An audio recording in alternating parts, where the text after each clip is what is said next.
Welcome to America's Web Radio. This is Ron Bachman, and you're listening to Healthcare Insight. We have for many months now been talking more about the healthcare of the United States, both domestic policy and foreign policy, and not so much on healthcare insurance or healthcare policy in the United States directly, but trying to understand the geopolitical aspects of what's going on in this country. And today, during this holiday season, I wanted to do a program that focused on Christianity and the conflicts of Christianity, the persecution of Christians throughout time, and especially in current modern day across this country and across this world. Very few of us hear news reports or media reports on the persecution of Christians in other countries. That seems to be a topic or an issue that is just not broadcast to the American public. Our media tends to ignore it. So I want to take some time during this holiday period where we know that Christ sacrificed for us, that he was crucified, that he was persecuted during this time that we recognize his birth. And we know that the Lord sent his Son to save us. And I wanted to go through a couple of presentations from a video that was put together called The Power of the Persecuted Church. And I wanted to give an example of the Muslim world and its persecution of Christians, the persecution of Christians throughout time from the Romans to modern day. But certainly today, Christians are under enormous pressure to denounce their religion or face death, fines, mutilation, insult, driven out of their own country because of their faith. And one Muslim in particular I want to highlight from this movie. And I want you to start to hear his presentation, because if we can only, as Christians, listen and understand what other faiths think about themselves and think about Christians, only then can we understand and have a language that connects to each other, understand either the hatred, the bigotry, the bias, the uninformed hatred that can exist between religions. So let me turn this program over for a few minutes to this individual who was taught to hate Christians. And I want you to listen to his story because it is so powerful in understanding the Christian religion and the message of forgiveness, the message of love as opposed to hate, the way love can overcome hate, the way that prayer can overcome bigotry and hatred, and people can be redeemed. So let me stop and let you listen to the first part of this story, and then I'll come in and I will ask some leading questions and try to clarify the message that you're hearing. I went to a government elite school. We were all Muslims. And when there came a Christian from Southern Sudan, he was the only student in the school who was from Southern Sudan, and it happened to be a Christian. And he came and sat next to me, and his name was Zachariah. I hated him. I hated him because he's from Southern Sudan, a different culture. I hated him because he was a Christian. So, Muhammad, you went to this elite school, and this new student sat next to you, and you hated him without knowing him. Why? You say because he was from Southern Sudan, so you had a regional bias, but you hated him because he was a Christian. Now, tell me what did you do? What did your classmates do to this person that you were trained, you were brought up in your religion to hate Christians? What did you and your classmates do to this new student? We caused him lots of problems. Like in the class, whatever problem happened, it all ended up with him. You know, we hit him, we beat him like nearly every single day. So, Muhammad, you and your fellow students hated this individual whose name was Zacharias. And what did he do when you attacked him so viciously, when you blamed him for everything in the class? What was his response? But what struck me, he was very nice. And then I thought, how can an unbeliever be so nice and so smart? You know, I had this picture about Christians are immoral, Christians are like the bad people. You know, morally, he was the best one in the class. And you insult him, he always smiles at you. You do bad things to him, he's never hitting back. And this actually struck me inside, you know, and I started even to hate him more because of that. So, Muhammad, somehow you understood internally that he really wasn't a bad guy, that he actually was more moral and more upright and smarter than most of the people you had met who were non-Christians. But that created a greater anger in you. So what did you do? What did you and your friends do with this increased anger to somebody who was not responding to the kind of hatred that you were giving them? They were coming back with smiles and love, if you will, on the behalf of that person. So what did you and your friends do at that point? And then one day I said to my friends, we need to kill Zechariah. We need to kill him because he's a Christian, and we need actually to clean the school from an unbeliever. And in one night, we attacked him. We attacked him in the wood, in the forest, in a very dark night. He was walking under a tree, and we climbed on the tree and we waited for him. And when he came, we jumped on him, and we had our guns because we had a military training that time. And we hit him so bad, and he was crying, was shouting. And one of the guys was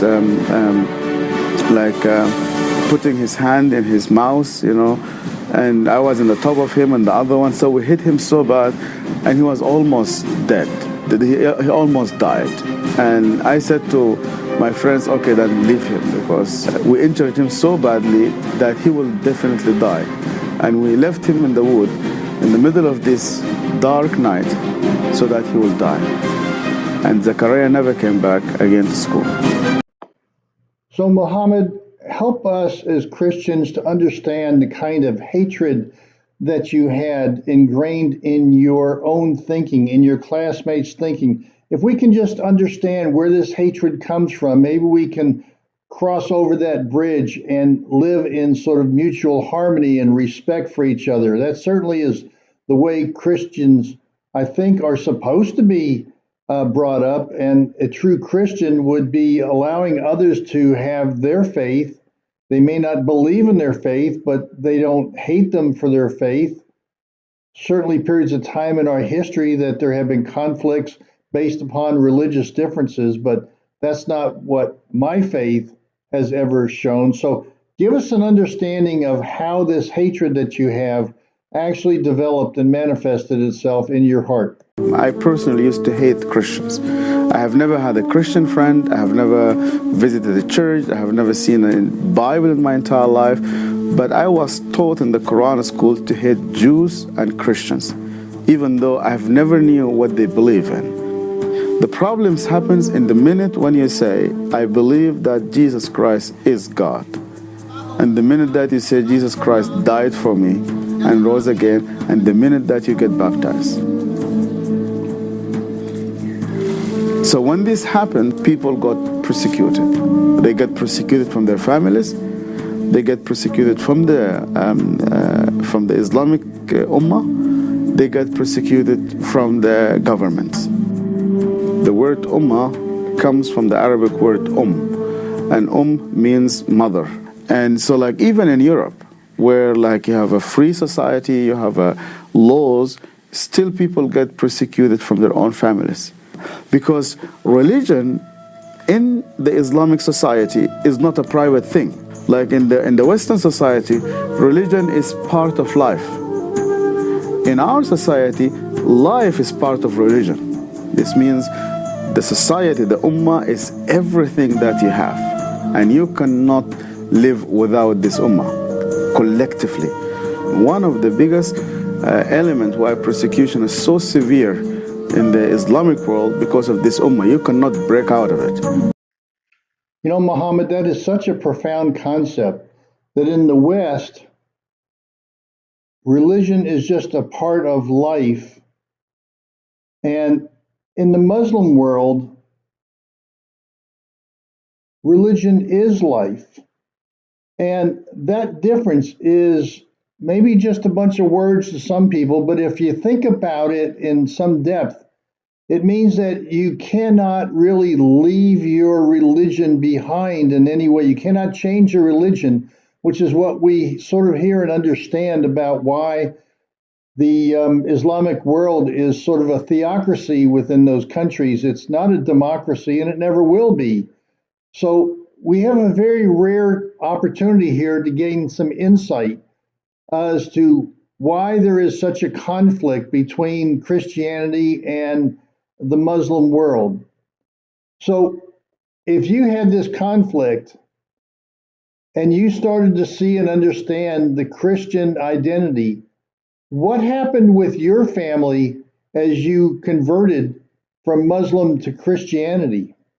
Even though my family, they were really fanatic Muslims, I had a very good family. So that's why my family was very important to me. So when I told my father that I became a Christian, and I used the word Christian, and I think that was a problem.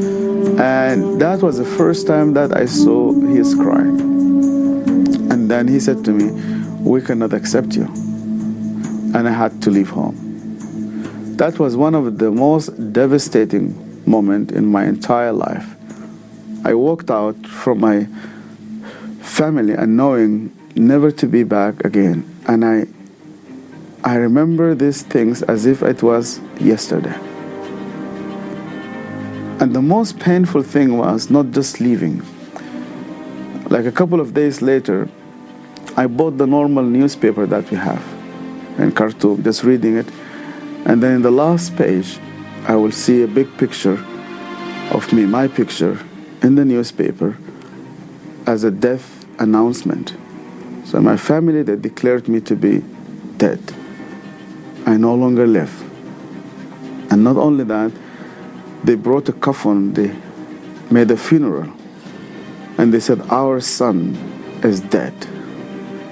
And they brought this coffin to the cemetery, and they buried it there. And up to today in our village, there is a tomb in the cemetery, a grave in the cemetery where my name is written there. That was one of the moment which was very, very, very, very difficult. Muhammad, it is rare for our audience to hear from an individual the story that is probably replicated hundreds of thousands, if not millions of times in children as they're growing up in an Islamic Muslim culture and family. So I want to continue this story of yours because it is so emblematic of the conflicts and the misunderstandings between Christians and Muslims. So let's take a quick break, and I want to come back and I want to complete this story and then get into more history of religious persecution in the next several segments. Welcome back to America's Web Radio. Today we are talking about segments from a movie, a segment of a video that was put together called The Power of the Persecuted Church. And not many people have viewed this on YouTube, but I think it's important. As I did my research on the persecution of Christians during this holiday period, this particular video really struck me as a message from several people, but in particular today at this segment, I want to complete the interview with a gentleman I call Muhammad from Khartoum in the Sudan area of the world in Africa. And he's talking about his Muslim upbringing, his hatred for Christians, and I think it gives us an insight into what millions and millions of people across this world who are of the Islamic faith are Muslims, and why they are brought up in a culture of hatred towards Christians. And so it's not just an interview with this one individual, but it's an insight that all of us as Christians ought to have about how this conflict is generated from the earliest ages of all of us, that a religion that espouses hatred of others is affecting our daily lives and our future as the Islamic religion continues to expand, as the governmental structures formed under this religion are threatening the United States and the Judeo-Christian values and beliefs that we have. So I want to go back to Muhammad, because now we know he has converted to being Christian after being a hater of Christians in his youth and a persecutor of some of his classmates. Now he has converted to Christianity because of his own readings and teachings and the example of that student that said, wait a second, maybe there is a different way to live. There's a way of loving and caring, and that Christ will forgive the sins that you have. So he's become a Christian, but now he's going to be persecuted for his faith. So, Muhammad, tell us about what happened to the persecution and the problems that you got into after your conversion to Christianity. So I was arrested several times. And the last time I was arrested for 7 weeks. They brought me to a place where they bring normally, not just normal criminals. They bring those who are in opposition to the government. We came into this prison, and outside you could hear the screaming of people already. People are screaming. Got inside, people are being beaten up with cables, tied on the walls. Men are screaming naked. And it has a very bad smell. And I could still smell it as I speak about it now. I did not know from where the smell came. They brought me to a basement downstairs.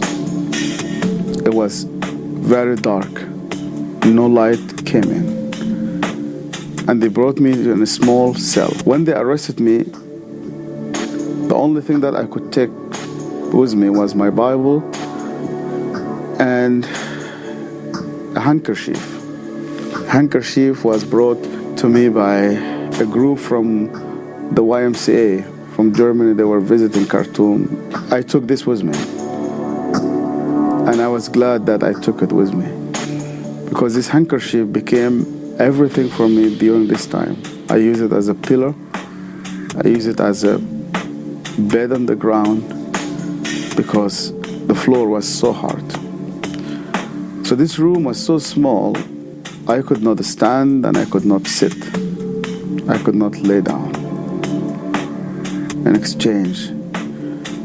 And this bad smell came very, very, very strong. So the next day when the guard was coming with his torch, bringing food to me, I would see like in the floor so many dead bodies. So, Muhammad, you were arrested for two reasons, as I'm hearing you state. One was really maybe the first charge that they would make was being against the state. So your religion is the cause of that. So the second item is they were arresting you for your Christianity, but only because they then link that Christianity to the state, and you're violating the state, and you're being submissive. You're not being submissive to the state interests. You're being subversive to the state, and that's why they're throwing you into this terrible prison that's not just an ordinary lockup, but it is for the dissenters in the country that they feel threatened by their religion. So tell me more, tell this audience more about what happened to you in that dungeon area. So I went through a lots of persecution, but where did I find my comfort? I find my comfort actually in two things. First of all, when I start to recite or to read the Lord's Prayer. Like the Lord's Prayer, it starts, Our Father in heaven. And there I got to know a God is not that the one who created me in his image and left me, but the God that I could call him Father. There I found my identity and my destiny in it. And whenever I prayed, I looked to God as my Father, that I could always come to him. And I know a day will never come where this Father will tell to me, you are no longer my son. Well, Muhammad, you give us great insight to the strength that you had with your faith, even in that terrible prison dungeon area that you were in. Now, as you came out of that, what were the lessons that maybe you learned? Because the idea of standing up for your religion, of knowing that you have a Father in heaven, is a kind of a link to the father that you had, biological father, that then dismissed you, that said you were dead once you gave him an idea of who you were, and he didn't like it. So you were dead to him, but now your Father in heaven in your Christian faith will never give up on you, will always forgive you, will always accept you, is always there for you. So what did you learn about the politics of religion in different cultures? How do you think they view it now that you've looked back on this, and maybe the European view and then the view of your home state? This society is not as secure as we think. And whoever put his trust in a system, in a political system or a social system, he will be a loser at the end of the day. We need to start to practice and to put our trust in Jesus, even in this easy time. And then when persecution comes, we are already living a relationship with Jesus. And only Jesus, and really only Jesus, could bring us through. So, Muhammad, going back to your time in prison, what was it about your faith that helped you through? What were the things that you were able to hold on to keep your mind from going insane, to keep you wanting to live and suffer through whatever it was going to take, whatever persecution they were going to cast upon you? How did you get through this period of time? What carried me in this time were two things.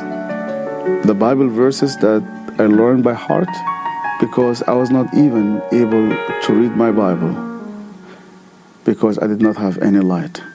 And the second thing, what kept me alive, I was holding into this handkerchief every single day.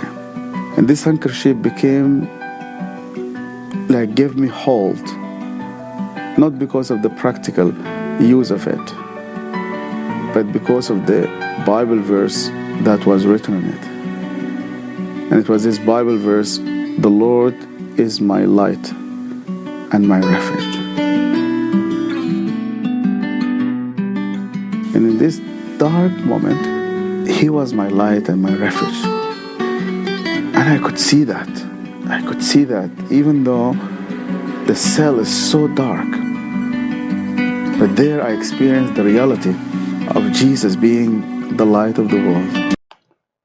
So, Muhammad, your story of faith is one of using that faith to get through persecution after having found Jesus Christ, and your faith so important to you that you gave up your family. Your family decided you were dead. You've suffered through persecution through this entire time. Now, after those 7 weeks imprisonment, you traveled the world and then you came back. Tell us about the end of the story, which is so powerful in my mind from what I've heard, on how this story of your faith came to a conclusion when you went back to Africa and ultimately to teach in Egypt. I went the first time back to the Middle East after many years, and I went to Egypt, and I was teaching in Cairo in a seminary there. And then after my teaching was done, a Southern Sudanese came to me with his gray hair, and he came to me and he started to speak to me. He asked me where I came from, I told him my name, my family name, and where I lived in Khartoum. And this pastor started to cry. And then I asked him, why are you crying? And then he looked at me and he said to me, do you remember me? I told him, I can't remember you. I have never met you. And then he would look me into the eye, straight into the eye, and he would say to me, my name is Zachariah. So that was this person that I almost killed one day. I met him 25 years later. And the minute he said his name, I saw his broken arm and his broken leg, and I saw the injuries in his face. The injuries in his face where actually I damaged him. I saw his eye, which he no longer see because we injured him. And it came a silent moment where I didn't know what to say. I expected many things that he would say, but one thing I never expected to hear from him. Zachariah would look me straight into my eye. He said to me, Yasser, because you hated me so much, you persecuted me so much, I always prayed for you.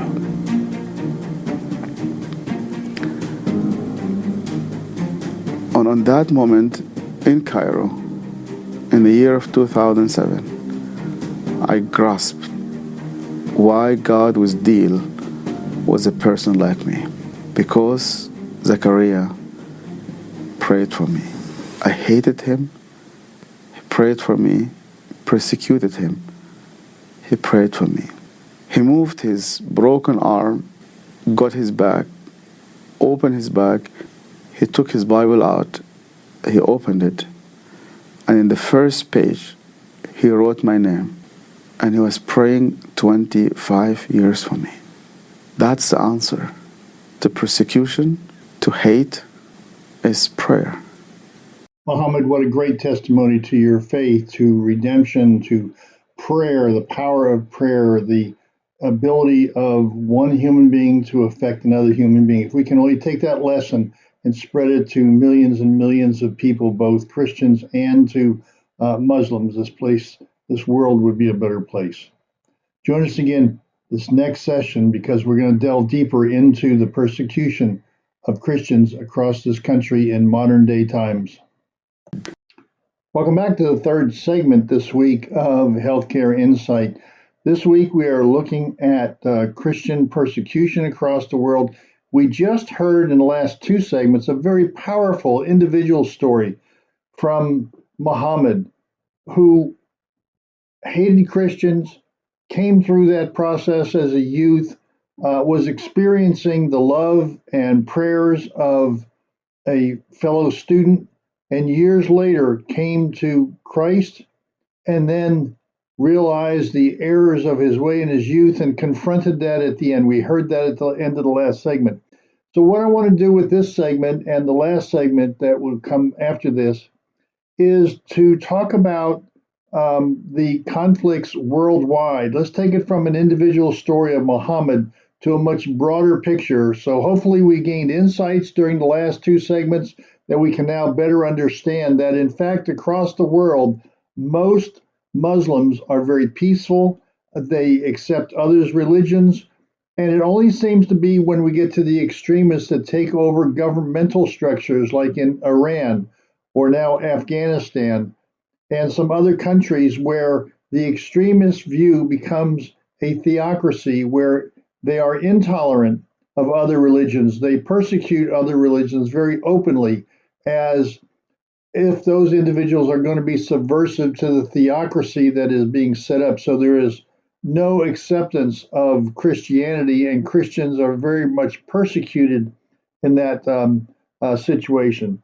So I want to have a discussion in this segment of a gentleman named Jason Peters, who is the voice of martyrs, and he's written a book called I Am, and the letter N, I Am N. And he's going to explain where that title came from and some of the symbols that are in his book. So, um, Mr. Peters, give us a little bit of background on that book and where this title came from. Many people have seen the symbol on social media and other places. It looks kind of like a U with a dot on top of it, but it's the Arabic letter Nun, as you mentioned. It's the first letter of the word that defines Christians in the Quran. Nazarene is really where it comes from. You know, Christian, the singular for Christian is Nasrani, which comes from Nazarene and Jesus of Nazareth, of course. So when they spray painted this symbol on your home, you were marked. You were tagged, and the question was, how would you respond? And the stories in the book are remarkable about the choices that Christians made to stand firm in their faith. So now we know that Christians in non-Christian countries can be marked, their homes can be marked, they can be identified as being Christians and subject to potential persecution. So how do Christians in a non-Christian government run by Muslims, for example, how do they deal with this kind of threat or pressure? Well, it's interesting. I've been surprised by how matter-of-fact they are about their faith. And one, in fact, said this. He said, I was born a Christian and I will die a Christian. And of course, he was so committed to his faith that he was unwilling to give it up, no matter what the consequences were. And you think about it, it's a very distinct choice that we have to make. And each one of us has to make this choice every day. Are we going to follow Christ or not? And I don't think for most of us in the United States, it's ever this sort of clear. You know what I mean? It's not this defined one moment. You're tagged and you have to choose. Will you follow Christ or will you abandon your faith? And so for those Christians who made that decision, to me, it's very inspirational. Mr. Peters, in your book, you have a great story of an individual in Mosul and where ISIS comes in and how they try to escape with their faith, their religion, and amazing, miraculous things tend to occur along the way. Can you tell us about that story? Well, there is a story that begins the book, the story of Abu Fadi. And he had choices to make early on. He said, I know that they're coming, ISIS is coming. In fact, he received a phone call from a friend saying, hey, ISIS is coming. We have to decide, how we're going to respond. And they knew that the stakes were very high. He chose to take his family out, and it was amazing the miraculous encounters that he had along the way. That's something that we hear a lot about is supernatural interventions. I mean, the way that God shows up in these stories is remarkable. I mean, some of the examples are angels delivering people, guards being distracted so that they can run away. I mean, it's just incredible. But I met with a Christian who said that what happened was over the course of 10 days, ISIS changed their tactics a bit. When they arrived in Mosul, it was June of 2014, they initially were announcing on loudspeakers, Christians, here are your options. They were spray painting the Nun on people's homes and Christian-owned businesses. But then, as they noticed all the Christians leaving, this brother I met with said that they began to stop the Christians at checkpoints, and they began to take things away from them. As I think they started to see the loot kind of sneaking out the back door, and they said, wait a minute, we want that stuff. And so they began to really attack Christians even as they were trying to leave. Well, we certainly don't hear any of these stories of Christian persecution from the United States media. But as a Christian, why is it important for us to know these stories, to know about these individuals, whether it's Muhammad that we heard in our earlier sessions or the individuals that you're talking about in your new book? Yeah, I'm really glad that this government has recognized the plight of these Christians. And I'm not running for president, so I don't have a case for whether or not it's genocide in the actual definition of the word. It's not about ethnic cleansing. It's really about Christian faith and identity. And I think that's a distinction. But those are nuances. The bottom line is these are our Christian family members. They're our brothers and sisters who are really suffering. It's about the body. We're the body of Christ. And so when one suffers, we all suffer. Of course, you know one of the theme verses of our ministry is Hebrews 13:3. We want to remember those who are suffering as if we ourselves were suffering, and to pray for those who are in prison as if we were going through a similar experience. So, Mr. Peters, these families that are being persecuted, are being disowned by their families, maybe marked by the government, maybe they're even in hiding. What do they want the most from other Christians like us around the world? What can we best do to help them? I'm glad you asked, and I think you know the answer because you've met with so many persecuted Christians over the years. What they want first is prayer. That's what they want. They say, pray for us. We need God's help in this situation. And they have a strong faith in prayer. And they've seen miracles. They've seen God deliver. And so they ask for prayer. I always like to hear them say this, too. They say, and by the way, we're praying for you. Have you ever heard them say that? Because they say, we don't know what's coming to the United States of America. But they ask for prayer. But they also ask for practical help. And so we're able to provide very practical help. Sometimes it involves, rebuilding a home of someone whose home was burned down by extremists, or maybe providing some refuge for them in a safe house. I was just in Egypt not too long ago, where we have literally believers living in safe houses because if discovered, they will be killed by their family. We don't hear much about the various laws in some of these non-Christian countries, Muslim countries. We heard about it from Muhammad in earlier segments about blasphemy against the government, of being subversive against the government. So what do Christians think about these laws that might exist, like a blasphemy law, and what it means to their faith and their ability to live in these countries with those kinds of pressures and laws? Well, there's sort of this malleable law that can be adjusted. And by the way, just being accused of it is a serious crime, as we've seen with Asia Bibi. Who knows exactly what happened at that well in her conversation, but now she's 5 years plus, in prison after this accusation, and of course has been sentenced and then appealed, it's just and now we know of at least two defenders of her and opponents of the the blasphemy law who have been killed. So it's interesting to think about the fact that just to say something that's perceived as negative against the prophet Muhammad could land you in prison and perhaps even facing the death penalty.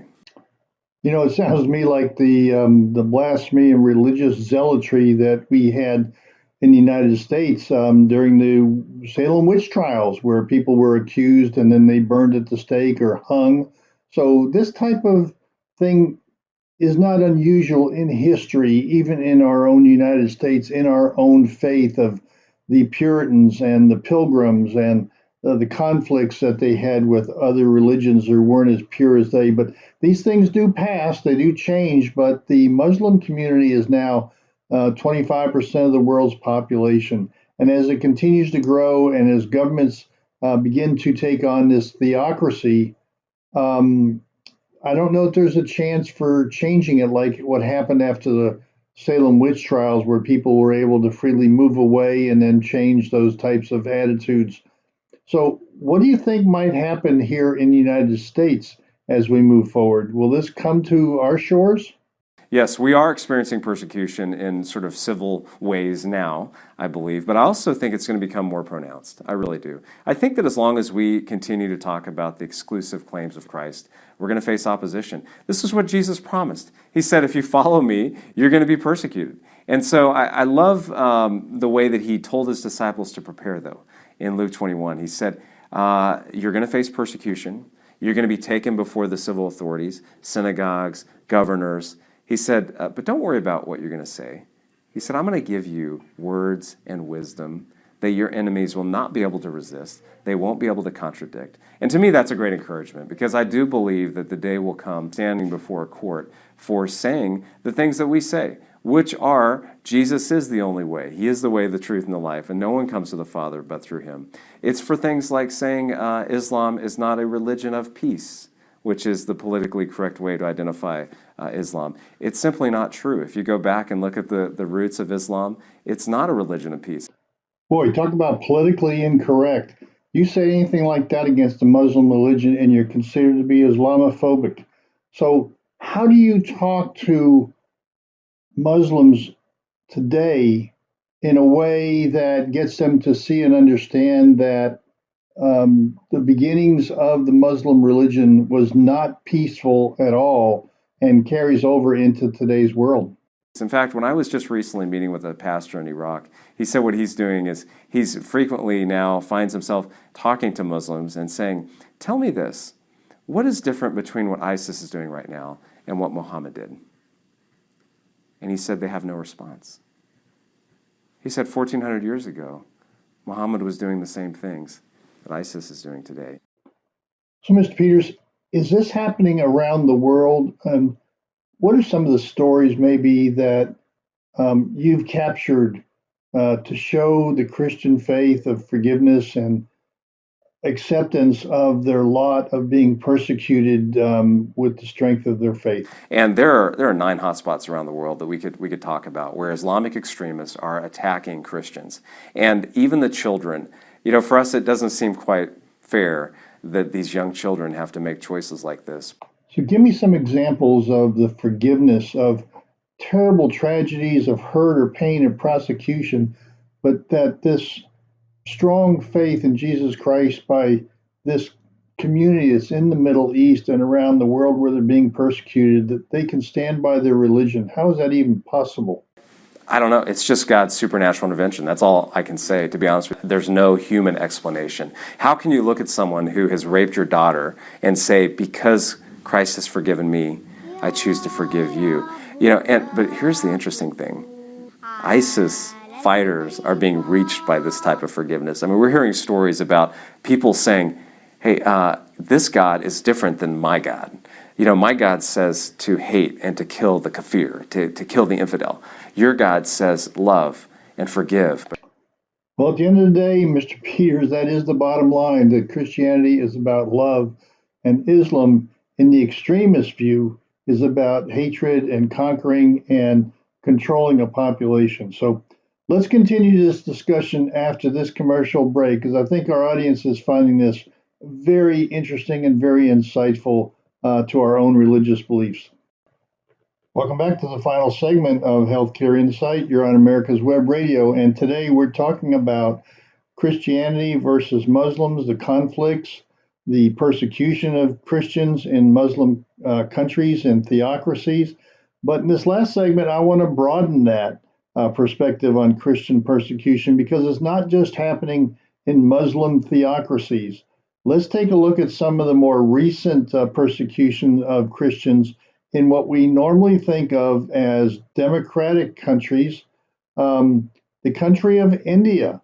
We know that there are a lot of problems and issues over there, but it's mostly a Hindu country. And let's talk about how Hindus may be persecuting Christians in India and how that is becoming more widespread than anybody would ever expect. And we certainly won't hear any of this from our national media. So I want to talk today in this final segment to Todd Nettleton. And Todd is a representative from the Voice of the Martyrs, and he will tell us and give us some idea of what's going on in India, which is very disturbing to Christians. So Todd, give us an idea of what's happening in the democratic country of India that's run mainly by Hindus. Well, just in the past 2 months, including one just last weekend, we have seen 5 Christians who have been killed in India in 4 different states. So it's not all in one particular area. This is in 4 different states all across India. 5 Christians, 4 men and 1 woman killed simply for their faith in Jesus Christ. These attacks and murders are something most of us would never have thought could happen in what we consider to be a generally friendly country to American values and to religious freedom. Give us a little more detail about these deaths and why they occurred or how they occurred, or any other background that you can share with our audience. Well, one of the persons who was killed was a man named Samaru, a teenager, literally not even 20 years old. He was part of 3 families that came to faith in Christ in their village back in 2017. A pastor and a church planter was able to visit the village. He was able to share the Christian faith, and Samaru's family and 2 other families came to faith. That made the village elders very angry. You know, who is this pastor? Why is he coming in here and causing trouble, leading people to Jesus Christ? So they basically persecuted the pastor to the point that he couldn't come back to the village. It wasn't safe for him to even enter the village. Samaru, again, just a teenager, stepped up and really took leadership of the Christian families in that village. He said, hey, I'm here. We can gather together. I can read the scripture. We can talk about what we're reading in the Bible. So he kind of became the lay pastor for this little tiny church in the village.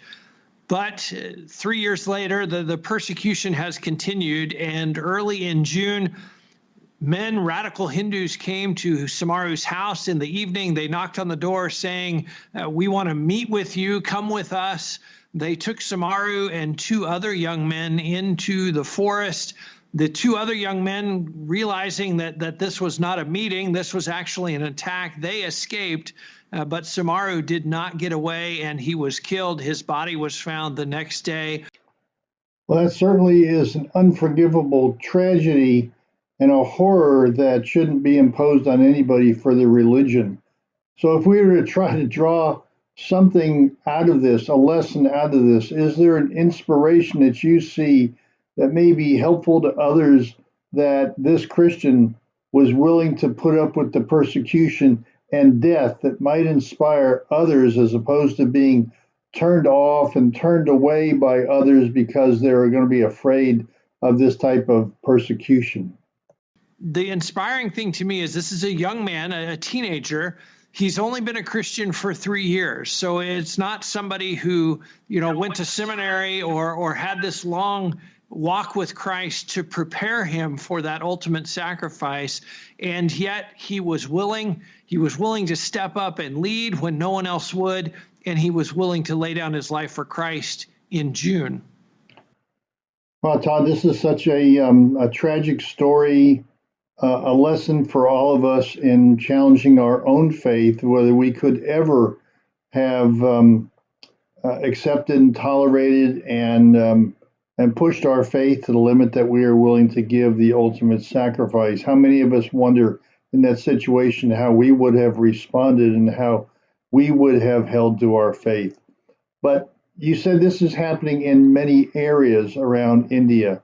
Can you tell us what that means? Is it just isolated instances, rogue killers of Christians, or is this sending a stronger message and meaning across the country that Christians ought to be more aware of?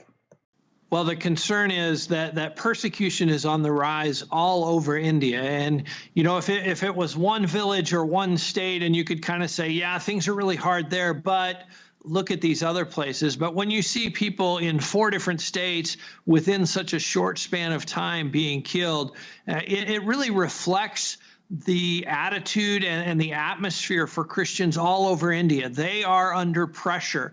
And the national government is led by Hindu nationalists, people who believe that Indian soil is Hindu soil. Every person in India should be a Hindu. And so this type of behavior, people think they can get away with it. They think there won't be repercussions if a Christian is attacked, even if they're killed. They think that they can get away with it because of that sort of prevailing attitude all over the country. Okay, Mr. Nettleman, you said that it's pervasive attitude about anti-Christian in India. Let's take these 5 deaths and get our audience to understand a little bit more about what happened after this. Are they just dismissed? Are they not investigated? Is the government at least trying to apply the laws against murder? Is anything happening to these individuals that you're aware of at this point in time? Has anybody been prosecuted? Has anybody been jailed? Give us some background in this area on these particular deaths. In the course of the 5 murders that have been committed, I know there are arrests in at least 2 of them. I'm not sure completely, but the question, even once the arrest is made, does that mean this person will really be held accountable? Or is this something where the local police want to say, hey, yeah, we're investigating. Look, we've arrested these people. We need to watch closely to see what happens as far as charges, what happens with the trial, and if justice is really pursued in these cases. So being a Christian in India is obviously a difficult time. Can you give us a little bit more background on some of the other issues that you've seen? You've got ministries throughout India. What are some of the others ministries seeing or hearing about these stories or other stories of Christians and their persecution? And how are the families of some of these young people who are being murdered and tortured? How are those families dealing with this kind of a hostile environment? Well, one of the amazing stories that we've heard from one of the men who was killed, his name was Condi.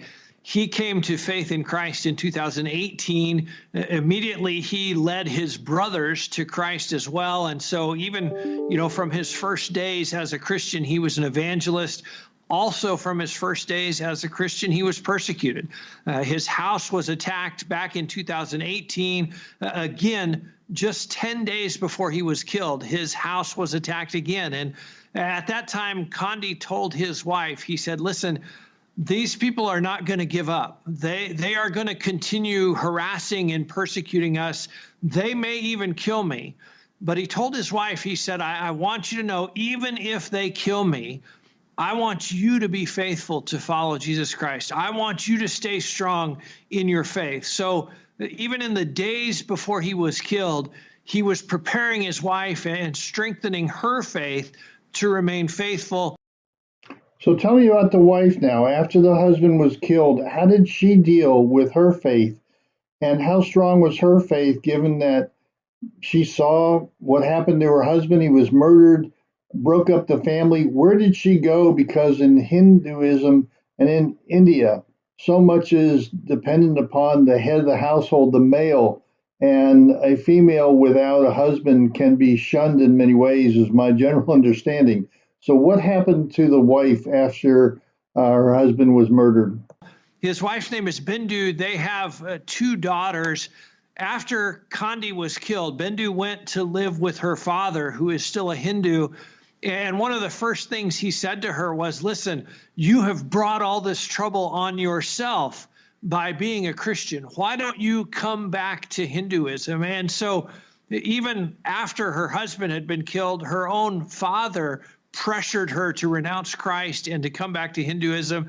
She has remained faithful. She has said, no, I am a Christian. I'm a follower of Jesus Christ. I'm going to continue to do that. And so her faith has remained strong. Well, Mr. Nettleton, two questions. One, how can your organization help people like this who find that they have been a victim of this kind of atrocity? And how do you do it in today's world with the coronavirus? Voice of the Martyrs has been able to provide some help. In her case, hopefully getting her to a safe place. One of the challenges right now for our contacts in India is the coronavirus, because they can't necessarily go out to the village where these attacks have taken place. It's much harder for them to travel even within the country. And so that's one of the challenges that we're trying to overcome to be able to provide help in these cases. So, Todd, tell us what we in America and other Christians around the world can do to help this situation. I know you'd like to give us some tangible activities to do, but I'm sure also some fundraising, and your organization does a terrific job of reaching out and trying to help these people where it requires some actual funding. There's a couple things we can do. And then the first thing you mentioned is prayer. We can pray for these families. I think particularly of widows and children who lost their fathers. We can pray for them. We can pray that God will support and sustain them during this time.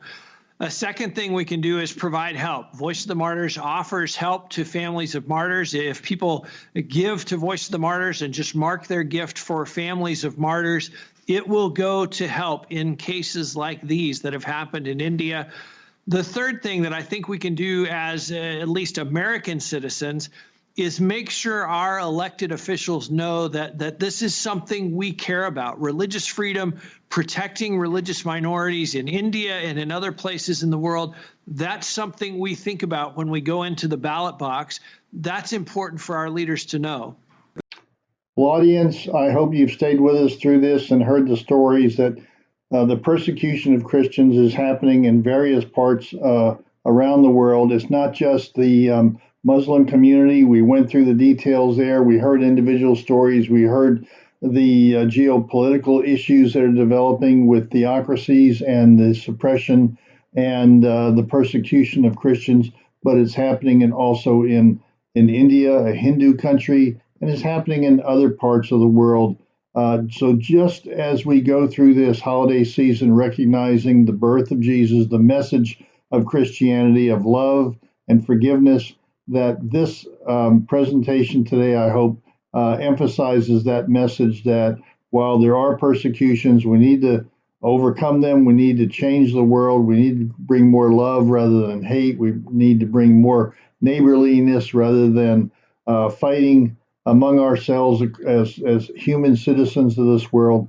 So I hope this message during this holiday season resonates well with the individual stories we've talked about and the broader geopolitical issues. So join us again next week on America's Web Radio for Healthcare Insight.